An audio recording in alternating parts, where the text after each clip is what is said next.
একজন পুরুষ মরুভূমিতে হাঁটতে হাঁটতে এক টুকরো শাঁখ কুড়িয়ে পেল। সে তার নাকের সামনে ধরে শুংল, মুহূর্তে ধরল। কিছুক্ষণ ঘ্রাণ নেওয়ার পর ক্ষুধার্ত ও তৃষ্ণায় ক্লান্ত ঘোড়াটির মধ্যে হঠাৎ প্রাণ ফিরিয়ে এলো।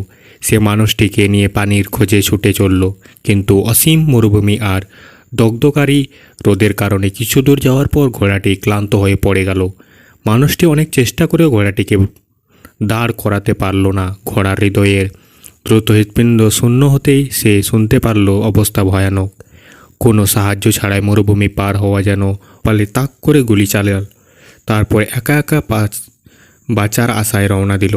দুপুরে গড়ানোর সাথে সাথে সূর্য আরও ভয়ানক হয়ে উঠল। কিছু দূর যাওয়ার পর সে অজ্ঞান হয়ে পড়ে গেল। হঠাৎ সে দেখতে পেল দূরে কিছু জ্বলজ্বল করছে। চলল, গিয়ে দেখল একটি বিশাল তাঁবু। তাঁবুর দিকে সতর্কভাবে এগিয়ে গিয়ে সে ভেতরে দেখল এক থলে ভর্তি পানি ঝুলছে। সে আর নিজেকে আটকাতে পারল না। বনো কুকুরের মতো ছুটে গিয়ে থলিটি কামড়ে ধরল, কিন্তু থলির চামড়া এত পুরো ছিল যে কামড়ে ফাঁক করা গেল না। পানির পেতে মরিয়ে সে কোমরে ছুরি নিয়ে থলিটিকে ফাঁক করে দিল।